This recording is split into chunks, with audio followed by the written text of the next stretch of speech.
नमस्कार फ्रेंड्स, जैसा कि ईयर जो है क्रॉस कर गया है, मतलब ईयर तो 1 जनवरी 2000 को ही क्रॉस कर जाता है, 2000 जो भी ईयर चल रहा होता है।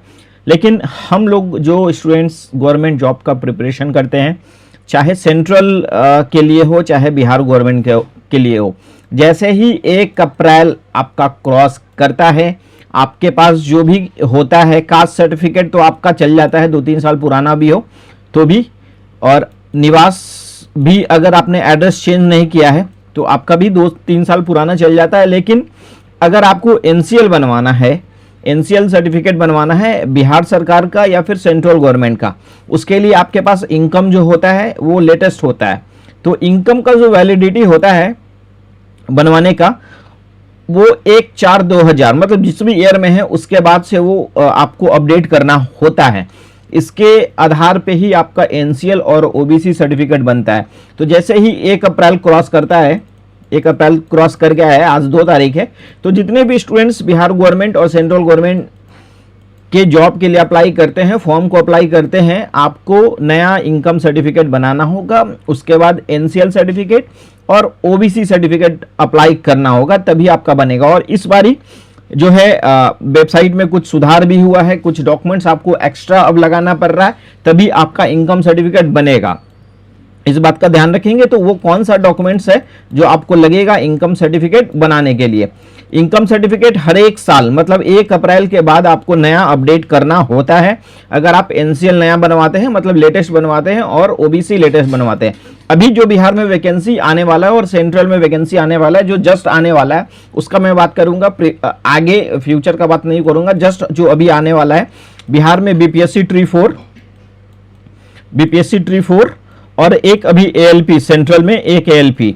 तो एएलपी में कौन सा ओबीसी लगेगा इतना तो पता है कि सेंट्रल गवर्नमेंट का लगेगा एएलपी में, और बीपीएससी में बिहार का लगेगा, क्योंकि ये बिहार का वैकेंसी है। इस बात का तो क्लियर है आप लोगों को। तो कौन से ईयर का लगेगा? देखिए, अभी वैकेंसी बीपीएससी ट्री 4 का कोई नोटिस अभी है नहीं कि कब तक आएगा, लेकिन ईयर जो है वो चेंज हो गया है। फाइनेंशियल ईयर जो होता है, जिसको 1 अप्रैल से काउंट किया जाता है, तो बीपीएससी ट्री 4 में अब जो है जितने भी स्टूडेंट्स अप्लाई करेंगे, आपको 1/4 के बाद, यानी अभी का लेटेस्ट बनवा के रख लीजिएगा, क्योंकि काउंसलिंग के समय आपको दिक्कत नहीं हो। इस बात का ध्यान रखेंगे। 1/4/2026 के बाद का, तो उसको बनाने के लिए आपके पास देखिए, सबसे पहले इनकम सर्टिफिकेट आपको बनवाना होगा।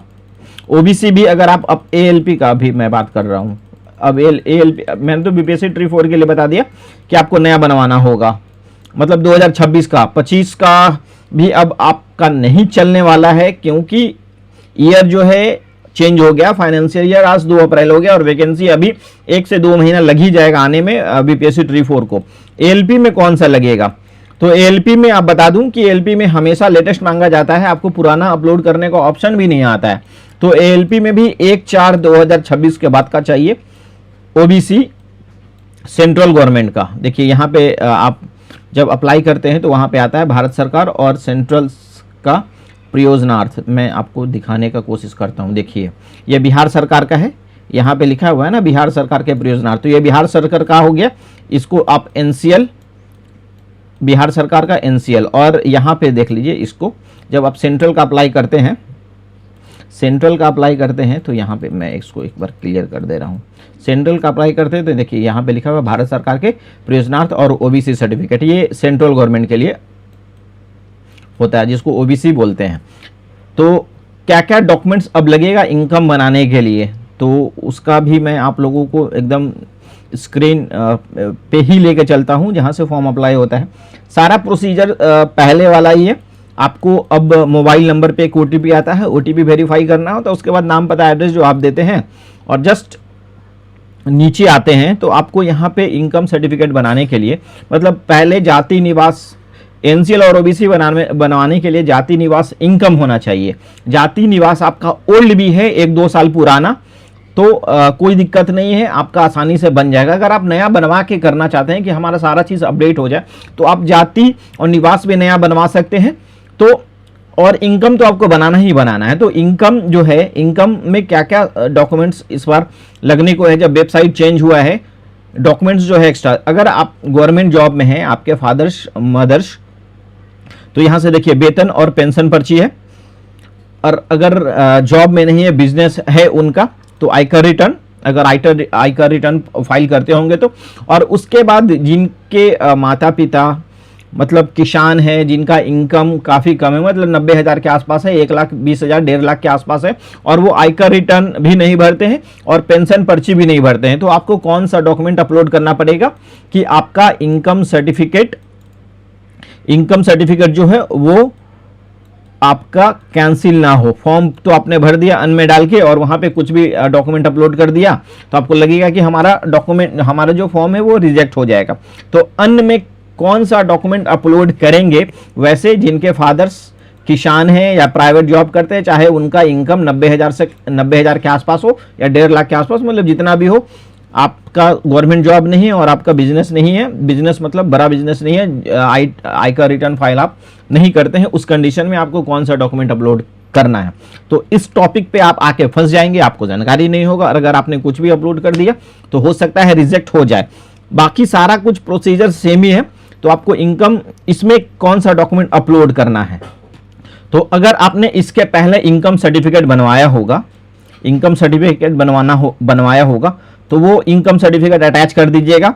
और साथ ही साथ अगर बैंक में पैसा आता होगा, अगर ऑनलाइन ट्रांजैक्शन से आपके पास पैसा आता है, तो बैंक का जो स्टेटमेंट का जो होता है उसका स्क्रीनशॉट करके आप लगा सकते हैं, जो भी अकाउंट क्रेडिट होता है एक उस महीने का। तो आप इसमें तो सालाना देना होता है, और फिर आप बोलेंगे कि महीना, तो महीना में भी अगर 5,000 6,000 7,000 क्रेडिट होता है तो उसके अकॉर्डिंग भी आप उसको लगा सकते हैं। और साथ ही साथ इनकम सर्टिफिकेट आपने जो पुराना बनाया होगा 2025 में, 2025 का इनकम सर्टिफिकेट और बैंक का स्क्रीनशॉट लगा दीजिएगा, तो आपका इनकम सर्टिफिकेट जो है वो रिजेक्ट नहीं होगा। इन केस अगर आपके मदर्स जॉब में नहीं है और आपके पास आयकर रिटर्न नहीं है, तो अन्य अभिलेख में ये चीज आपको करना होगा, तभी आपका इनकम सर्टिफिकेट बन के आएगा। और मे भी हो सकता है अन्य में और अलग अलग ब्लॉक में अलग अलग चीज मांगा जाए। मैं जिस ब्लॉक में अभी रह रहा हूं, मैंने बनवाया है अपना इनकम सर्टिफिकेट, तभी ये वीडियो मैं आप लोगों को बना के दे रहा हूं, बता रहा हूं उसके अकॉर्डिंग। तो मे भी हो सकता है आपका ब्लॉक अलग हो, क्योंकि बिहार में 38 जिला है और 38 जिलों में बहुत सारे ब्लॉक हैं, तो हर एक ब्लॉक में कर्मचारी अलग होते हैं, अधिकारी अलग होते हैं, तो वहां पे अन्न में वो क्या लेते हैं आप अपने ब्लॉक से एक बार पता कर लीजिएगा, फिर यहाँ पे आप अपडेट करेंगे। मैं पटना का हूँ, पटना ब्लॉक से मैंने जो बात किया, वहाँ ऑफिस जाके जो हमें पता चला उसके अकॉर्डिंग मैं ये इन्फॉर्मेशन आप लोगों को दिया हूँ। अगर आप अप्लाई करते हैं तो पहले ब्लॉक में एक बार इनकम सर्टिफिकेट के लिए आप अपने ब्लॉक में पता कर लेंगे कि अन्य अभिलेख में क्या डालना है, ताकि आपका फॉर्म रिजेक्ट नहीं हो। अगर आप फॉर्म अप्लाई कर देते हैं, जैसा मैं बताया, अगर फॉर्म अप्लाई कर देते और आपको लगे कि नहीं हमारा रिजेक्ट फॉर्म नहीं हो, तो उसके लिए आपको करना क्या होगा, आप अपने ब्लॉक में अप्लाई कर लिए और अपने ब्लॉक में जाके इनकम सर्टिफिकेट के साथ जाके वेरीफाई करवा लीजिए, और जो डॉक्यूमेंट मांगेंगे आप वहां ऑफलाइन मोड में उनको दिखा सकते हैं, जमा कर सकते हैं। तो इस केस में आपका इनकम सर्टिफिकेट है जो बन जाएगा, रिजेक्ट नहीं होगा। तो वैसे स्टूडेंट्स जो अभी बीपीएससी ट्री 4 और एलपी का इंतजार कर रहे हैं, आपको इनकम सर्टिफिकेट नया बनाना होगा, तभी आपका एनसीएल और ओबीसी सर्टिफिकेट नया बनेगा। आपको हर हाल में रेलवे का जो भी फॉर्म भर रहे हैं, आपको हर हाल में 1/4/2026 के बाद का ओबीसी लगेगा। इस बात को आप ध्यान रखिएगा, आप अभी से बनवा लीजिए, क्योंकि प्रोसीजर बदल गया है, नहीं तो आप फॉर्म आते समय आपका नहीं होगा। क्योंकि अभी प्रीवियस वैकेंसी में बहुत सारे बच्चे ओबीसी में थे और यूआर में उनको फॉर्म भरना पड़ गया, क्योंकि ओबीसी उनके पास लेटेस्ट नहीं था। और मैं अभी से ही बता दे रहा हूँ, एलपी अभी मई में आने को है, अब बीपीएससी ट्री 4 का भी अब कोई अता पता नहीं है कि कब आएगा, 1 से 2 महीना लग ही जाएगा मेरे अकॉर्डिंग, देर भी हो सकता है। लेकिन जो बोल रहे हैं कि इस वीक आ जाएगा, 7 दिन में आ जाएगा, वो सारे यूट्यूब पे देख रहे होंगे। बस वो कोर्स बेचने के लिए उन लोगों को एडवर्टाइजमेंट का पैसा दिया जाता है, तभी वो ऐसा वीडियो बनाते हैं, नहीं तो कोई ऑफिशियल न्यूज नहीं है कि कब तक आ जाएगा। जब तक नोटिस नहीं आ जाए तब तक आप विश्वास नहीं कीजिएगा। लेकिन सेशन बदल गया है, आपको एनसीएल और ओबीसी बनवाना होगा। ओबीसी बनवाने के लिए इनकम लेटेस्ट होना चाहिए। अगर वीडियो हमारा इन्फॉर्मेटिव लगा, चैनल को लाइक सब्सक्राइब शेयर जरूर कर दीजिएगा, और ऐसे ही वीडियोस के लिए मैं आप लोगों के बीच लेके आता हूं, अपडेट करता रहता हूं। धन्यवाद, मिलते हैं नेक्स्ट वीडियो में।